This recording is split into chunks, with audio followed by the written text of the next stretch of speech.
Hi, BJ. Steve Goff from the Washington Post.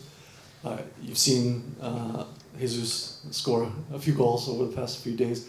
I wonder if you could comment on just his ability to be in the right positions to finish, and how his body of work, his confidence has really shown itself over the last few days.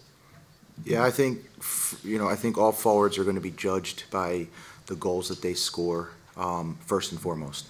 And when I see his movement and his confidence in the penalty box, you can tell that the game has slowed down for him, and he's just placing balls into the back of net, and that's a positive sign, and it lets us all know that he's focused and committed to being a goal scorer for us. But additionally, all of the work that he's doing, leading our line defensively, dropping down and helping build up play, for me, he's having a really complete tournament so far, and we're going to continue to get him better. We're going to continue to get the group better, and as we now approach the knockout stages. Please.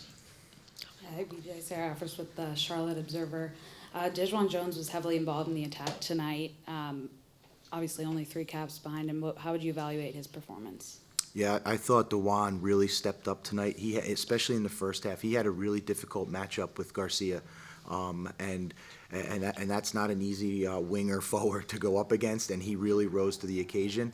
Not only then on the defensive side, but then it helped us in the attack, helped us create wide overloads. Was able to get some crosses in the box. So I was really pleased with his performance and his ability to continue it all for the full 90 minutes. Kyle Bonniger with ESPN. First, Cal got his first goal for the full national team. Now, what did you see from him? And then, if you have any updates on potential roster changes with injuries and Aiden Morris leaving for personal reasons. Yeah, sure. So first, with Cade Cal, I think what you saw tonight is what he's strong at. He was running at defenders relentlessly. He was able to go inside. He was able to go outside. He was able to create combination play, and then he gets rewarded with the goal. So that's a performance that we expect from Cade. I think he expects from himself, and it's going to be one that we want to build on from him.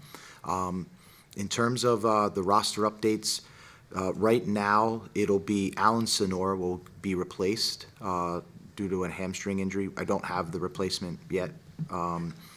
Jordan Morris and Miles Robinson and guys like that have been working on the side. They're going to continue to work on the side, and we'll be day-to-day with them. We have the window of time to use. And then I don't have anything further to add to the Aiden Morris issue other than he requested to, leave camp for personal reasons, and we granted that.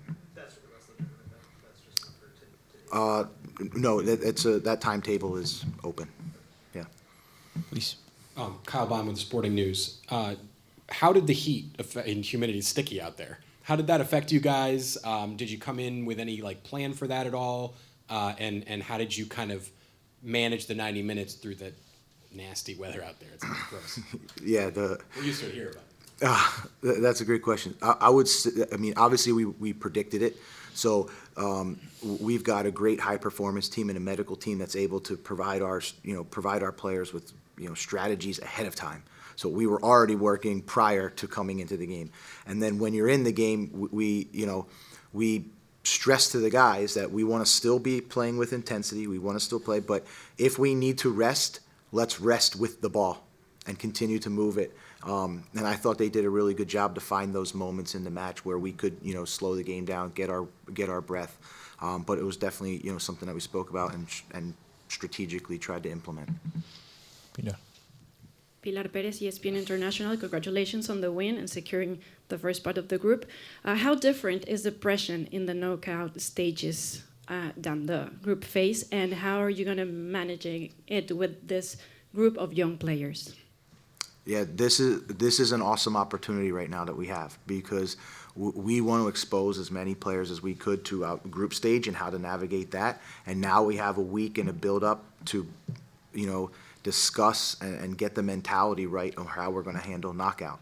The knockout games, we know the margins are super fine, so we're going to have to improve and get better in all phases, and be even more, I would say, focused and consistent And that's going to be the message, is to continue to get better, but understand that, you know, the games are going to be decided by fine margins when you get into knockout stage. Okay. We have a question there. Gary McDonald from Fox Charlotte. Just first of all, your thoughts on playing here in the Queen City the first time the men's national team has played here, and also John Luca getting his first goal, being a Greensboro native as well. Yeah, I mean, this place was rocking tonight. And I mean, I have not been here before. I know the men's national team has not been here before, and what a welcome, I would say, for us. Right when we walked out of the tunnel, you could feel the energy from the crowd. And, you know, for us, the result was 6-0, but the crowd was into it the entire time. And that's what you really, you know that group is an educated fan base, and really supporting and behind us through the whole 90 minutes, and we felt it. I'm super proud of Gianluca. You know, obviously it's great that being the Greensboro native that he does it here, but he was able to do 45 minutes the game prior, and now to be able to put a 90-minute performance in, and really the goal is I would say an icing on the cake for his overall performance in the way that he was able to help run our midfield. I'll go to the questions online, please, as usual. Andrew Jones, I'll give you the word, please. Thank you very much. As always, Andrew Jones from ESPN Landscape. Coach, congrats on the win, and I know it was a pleasant belated birthday present for you on this victory. Wanted to ask you about Brian Reynolds' performance in terms of how he was able to not only provide his forward quality, but still do his defensive duties. Just your thoughts on his display. Yeah, Brian's a young player that we consistently track. He's earned his way into this group with his play in the club this season. We know his attacking quality, his versatility, whether he's playing wide and crossing, whether he's playing combination, or he's accelerating on the dribble. So he's really a threat on the attacking side. And when he came into camp, him and I had a conversation, and we challenged him on the defensive side, 1v1 defending, penalty box defending, and we committed to him to tell him that that's going to be an area that we're going to help him get better, as long as he's committed to being open to the coaching. And, you know, I think, you know, there's moments tonight where you see that, like you see the improvement that he's made, and is going to become a more complete soccer player, and, you know, someone who's, I hope, has a bright future for us.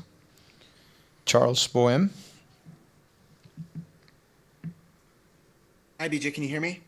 Yes. Yes. Thanks for your time. I had a question about Jalen Neal. He's impressed a lot of people in this tournament. I wonder, has he done enough to show you that you think you can trust him against the maybe tougher competition that's coming up in the knockouts? Yeah, I mean, for me, it's not about like trust. His performances have been consistent. He's putting together good performances. And, you know, as we continue to evaluate our opponents, we're going to look to put the best players out there. But Jalen has certainly shown that this stage for him is not too big, and he's put in, again, what I said, I guess 2.5 really solid performances.